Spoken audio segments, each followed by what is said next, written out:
I'm Greg Gomer. I'm Reed Snyder. And this is the BostInno beat. You'll notice things are a little different. We're sort of in an empty space. This is the last beat from our current location. We're moving.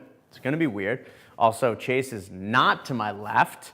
We haven't found him yet from the wine and tequila party. TUGG's a big event last week. Hasn't surfaced. So we got Reed here. He's our national publisher. He's actually moving up to Boston from DC. So we're ready to party.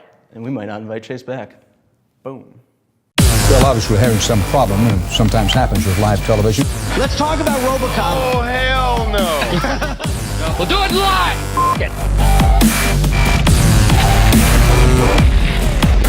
The big one this week, Google, blowing things out of the water, is actually coming out with a new wireless service. It's rumored to be announced this week. The catch is that you'll be able to only pay for the data that you use, whereas right now I am just getting jammed up paying for all this extra data that I don't use.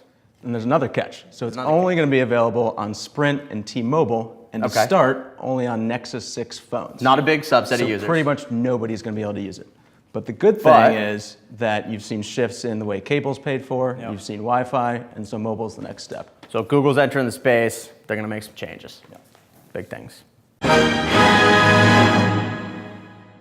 Making moves this week, Marissa Mayer, CEO of Yahoo, making huge, potentially local disruption moves. Yahoo announced in their Q1 earnings call this week that they were going to be coming out with a new real money daily fantasy sports competitor. Big news. So Marissa's been pretty quiet though. Not a lot has been heard out of Yahoo since the Baba money. And people have been kind of waiting to see, since fantasy sports is still one of their strong suits.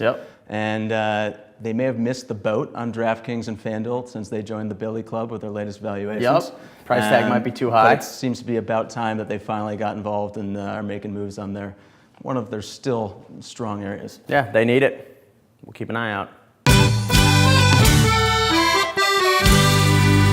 In the community this week, actually in about 2 months or so from now, a little less than 2 months, 4 days before my wedding actually, save the date, June 16th. State of Innovation is coming back. It'll be the third year that we're doing it in Boston. It's at the Westin Waterfront. We're currently locking up amazing programming, speakers, special treats. We're gonna have a number of announcements coming out in the next couple weeks, so keep an eye out. And we got a special treat for beat readers. Check a link in the newsletter for some special beat prices and some ticks. And State of Innovation's going across America too. I'm headed on a plane momentarily out to Chicago. A little pregame before the flight. For tomorrow's Chicago State of Innovation with our Chicago Inno team. And then next month on May 6th, DC Inno is going to be launching theirs as well. Wow, the trifecta this year. A lot of innovation.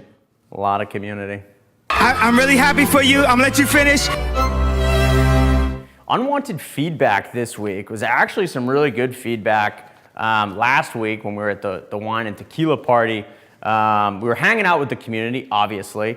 When we walked into the event, it was kind of like a red carpet show. Everybody's, hey, they're the stars of the beat. Oh, you guys are amazing. So obviously, right? I mean, everybody recognizes for sure. Very super famous, But the best part about it was a woman came up to us and she said that she actually quit her boring job at one of the big tech companies here in Boston because of the excitement out of the newsletter. We were writing about startups so much, and she actually found a job at a high growth venture-backed startup because of the newsletter. Yeah, we told you so. We told you so. Works every time. Subscribe to your friends. 60% of the time, it works every time. One more bit of news this week. Had some trouble finding my favorite part of the show, the pop culture side of the video, but this one's okay. So apparently Apple is dishing out their 18-karat gold watches to some fancy celebrities in the hopes that if they see the celebrities wearing the watches, the fancy like $10,000, $20,000 watches, whatever they are, that people are gonna buy them. Everybody's gonna wanna jump on the bandwagon. So you already talked about your red carpet life. You get one? I haven't got one yet. But Beyonce got one, and she told me that mine was in the mail. Coming, yeah. Biebs get one? So Biebs definitely got one. Obviously, he needs one. Keep track of his stuff. You're worthless. Thanks for coming out.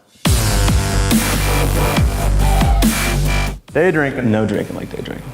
It's the last beat in this place, you know? Let's do it one take. Boom. celebrities Hey guys. out there. Hey. What's up? We're Our in the lease is middle. like literally up. I have to take these. We're chairs done? now. There's- We're done. right Get out now? of here. We're Yeah, done. get up. Okay, all right. So we are getting booted, Yeah.